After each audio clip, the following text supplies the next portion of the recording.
بسم اللہ الرحمن الرحیم۔ السلام علیکم ناظرین، یہ 1162 کی بات ہے کہ جہاں آج منگولیا اور سائبیریا واقع ہے، وہاں پر مستقبل کا ایک بے رحم بادشاہ اور بہت بڑا فاتح پیدا ہوا، ایک شفاق اور وحشی بادشاہ جس نے تاریخ کی سب سے بڑی زمینی سلطنت قائم کی۔ تاریخ میں اس بادشاہ کو چنگیز خان کے نام سے جانا جاتا ہے۔ چنگیز خان نے اپنے بیٹوں اور اپنے پوتوں کے ساتھ بے پناہ جنگیں لڑیں اور فاتح بن کر لوٹے۔ چنگیز خان نے منگول فوج کے ساتھ صرف 25 سالوں میں اس قدر بڑے پیمانے پر فتوحات حاصل کی کہ جو رومی 400 سالوں میں بھی نہ حاصل کر سکے۔ 1227 میں چنگیز خان کی موت کے وقت یہ سلطنت اس قدر بڑی ہو چکی تھی کہ اس کے رقبے کا اندازہ 10 ملین اسکوائر مائلز لگایا جاتا ہے، جو کہ 2.5 کروڑ اسکوائر کلومیٹر بنتا ہے۔ اگر آج کے دور میں امریکہ، کینیڈا، میکسیکو، سینٹرل امریکہ اور ارد گرد کے ممالک کے رقبے کو بھی ملا لیا جائے تو بھی منگول سلطنت کا مقابلہ نہیں کر سکتے۔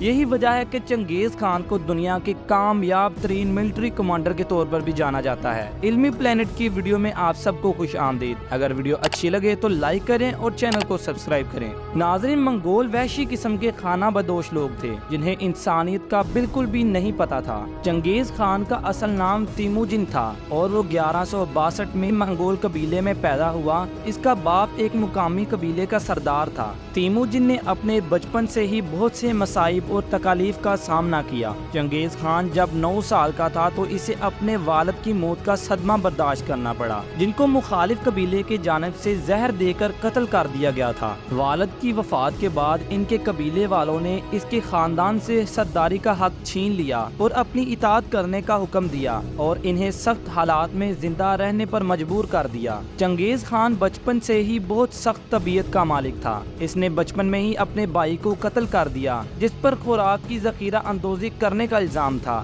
بھائی کو قتل کرنے کے بعد اس کو اپنے قبیلے پر کنٹرول حاصل ہو گیا اور قبیلے کی قیادت اس کے ہاتھ میں آ گئی۔ سرداری حاصل کرنے کے بعد چنگیز خان نے یہ محسوس کیا کہ دوسرے قبائل کا مقابلہ کرنے کے لیے اس کا قبیلہ بہت چھوٹا اور کمزور ہے، اور اس نے فیصلہ کیا کہ وہ کسی دوسرے قبیلے سے شادی کر کے اسے اپنے ساتھ شامل کر لے گا۔ شادی کے بعد چنگیز خان کو بیوی تو حاصل ہوئی، لیکن اس کے لیے زیادہ اہم بات فوجی قوت حاصل کرنا تھا، جس میں وہ کامیاب ہو چکا تھا۔